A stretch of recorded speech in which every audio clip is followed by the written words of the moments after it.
Greetings, everyone. Thank you so much for clicking on this video. I want to give a big shout out to all of my subscribers. Thank you all so much for your support and for your love and all of your comments. I thank you all so much. It means the world to me to know that you guys click on the videos and you are encouraged by the videos.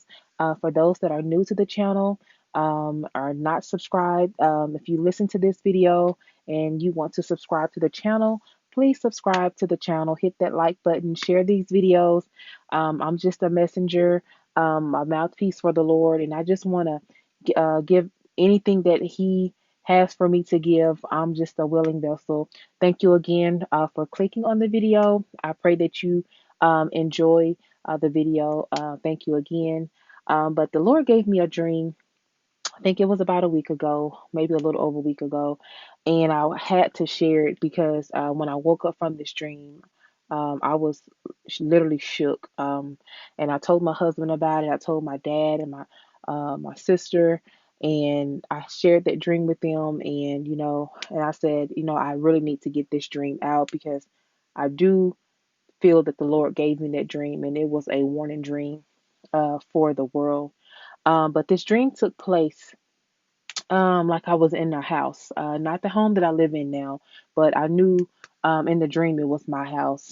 And in the dream, I was with my son and my two daughters, and I was in their room, in my daughter's room. We all were in this room together. Somehow I fell asleep in my daughter's bed, my youngest daughter's bed, and I remember us having like a blow up mattress in the room, and my youngest daughter, she slept on the blow up mattress. My oldest daughter was in her bed, and me and my son and I, we were in my youngest daughter's bed. And somehow it's like we fell asleep. And when I woke up in this dream, I realized I had fell asleep in my children's room, and I was thinking to myself, my husband, I left my husband, in our bedroom all night. And I'm like, I know he's probably going to be like, I wonder what happened to her. So in the dream, I had a knowing that he had already left and had gone to work. So in the dream, I knew he was gone, and so as I'm getting up for the morning, I'm having my children like pick up the blankets, make the beds up, and just I remember letting the air out of the air mattress and kind of folding everything up, putting everything away. And so as we were putting everything away, I remember opening the door to the bedroom. And as I walked out that door, I looked to my left and I noticed my front door was open. So instantly I was like, oh my goodness, somebody is in my house. And so I fear just came all over me. And I said, okay, I'm here by myself. My husband is gone, and I think somebody is in our house. Okay, what do I do? And right behind the door, there was a man sitting in a chair, and he had on like army fatigue, like he was in the National Guards or in the army or some kind of marine. I don't know. I know he had on like army fatigue. And he looked at me with like a sinister look, like, smiling. And so I'm looking like, okay, what are you doing in my house? And so I got really nervous. I became really nervous, and my oldest daughter walked out of the bedroom, and I told her, I said, "Go get my gun out of the." At the time, it was like in our bathroom. I said, "Go get the gun out of the bathroom." I knew in the dream I didn't have any bullets, but I just kind of wanted to use that like a scare tactic to maybe like that person would like leave, like, okay, she has a weapon, maybe we probably need to leave. Then it's like a second man appeared, and he had on army fatigue. And so he appeared, and I told my daughter, okay, go get the gun, but somehow it's like her mind wasn't registering like what was going on. So she started like walking out the door. I'm like, no, go to the bathroom, go get our gun. And so the second guy, I guess of course he heard what I said. So he kind of snatched up my daughter and like kind of drug her to the bathroom to go retrieve the gun. So mind you, I'm thinking like, okay, now I don't have any weapons. He's taking my daughter. I don't know what's going on. And so the guy that was sitting in the chair, he like stood up and, he's still looking at me, kind of weird. He said something to me, but I can't remember exactly what he said. Then, y'all, a third man just like appeared. This time, this guy, he didn't have on any army fatigue. He had on like a white dress shirt and some like really nice dress pants. And um, he had like a piece of like tape in his hand, like, like a piece of tape, like to cover like my mouth. And so I'm like, kind of like asking him, hey, what are y'all doing here? What do you want with me? Um, you know, like, why are y'all here? And he told me, he said, you are one of, how did he put it? Let me think. He said, you are one of the survivors of the fittest. And y'all, I was like, what? And it's like I woke up out of the dream.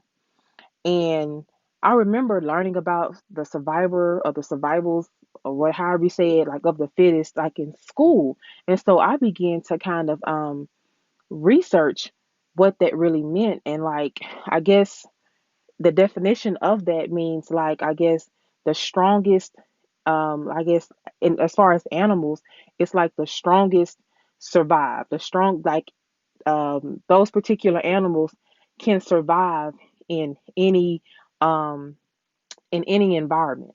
And so I kind of took it like from a spiritual standpoint, like, okay, this dream was borderline demonic, and I felt like the devil is after the strong saints. Like he's retrieving those that are strong. He's trying to take those that are strong out.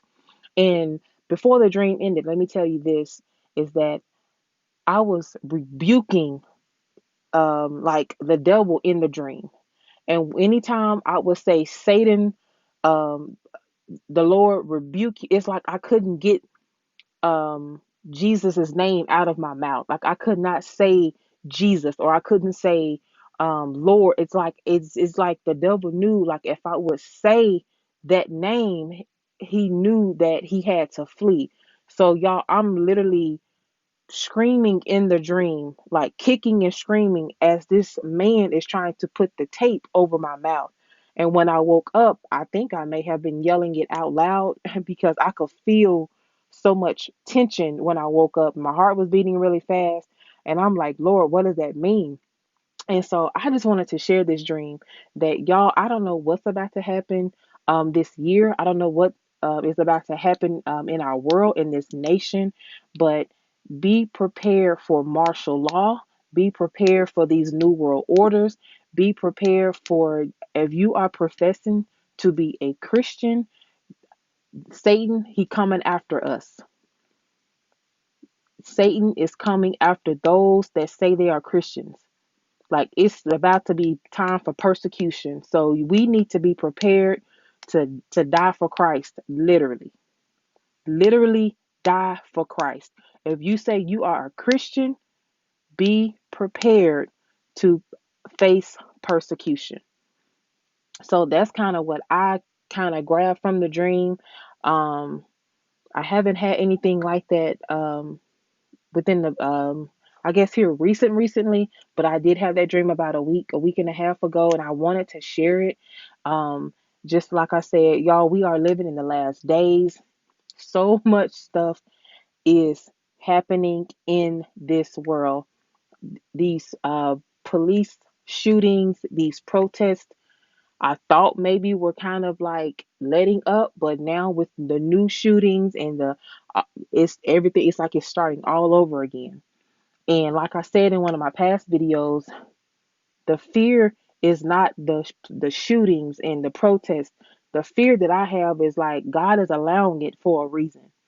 So he is definitely trying to wake us up and shake us up. These hurricanes, like I said, the shootings, like the COVID-19 is still here. I'm like, y'all, if y'all don't see the signs, I don't even know what to tell you. If you are not saved, you don't have no time to play.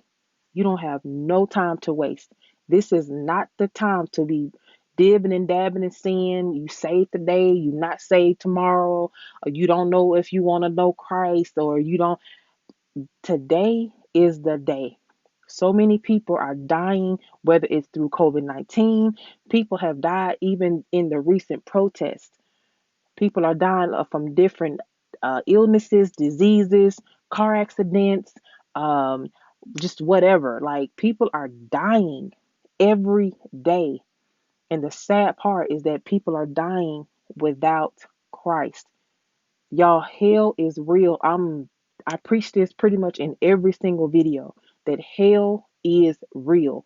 If you are not saved, if you do not repent and you die in your sin, I am so sorry to tell you, hell awaits you. The demonic is real. And I'm not on here to try to scare anybody into heaven, because that's not my purpose. But I wished I would have known sooner. I went many, many, many years thinking that I was good, and thinking that, my good works was going to get me into heaven. I was so lukewarm. Y'all, I was so lukewarm. Lukewarm is going to send you straight to hell. You either all in, or you out. God is removing his hedge off of us. He is sick and he's tired. This is why so much stuff is happening in this world, and he is allowing it. Our prayers are no longer removing, is no longer keeping us safe anymore. He is removing the hedge around a lot of people. And one thing you don't want is for God to remove his hand off of your life. Because when he removes the hedge, this allows Satan to come right in and do whatever he want to do with you, with your family, with your finances, in your relationships, in your marriage, in your ministries. Y'all, this is not the time to be playing church. We didn't play church way too long. 2020 came came hardcore. It didn't play with nobody.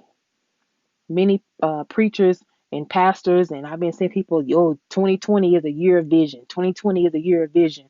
Okay, why although there was preaching 2020 the year of vision, didn't see COVID-19, didn't see all this these murders and this police brutality, didn't see all these hurricanes coming.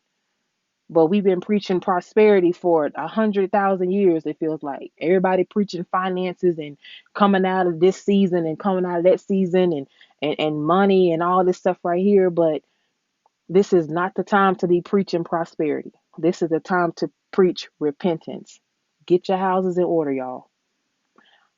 Anyway, well, I won't hold you too much longer. I thank y'all so much for listening to the video. Please leave a comment if you like it. The video, please subscribe, please share the video, get the word out, y'all. I don't say stuff on my channel just for likes. I don't get paid for this. I don't get no money for this. I don't put up a cash app. I'm not here for nobody to give me money. I'm just here to just be an alarm and a mouthpiece for God. But I thank y'all so much for listening to the video. If you're not a subscriber, please subscribe. Thank y'all so much for listening. I'll be back with another video pretty soon. Good night.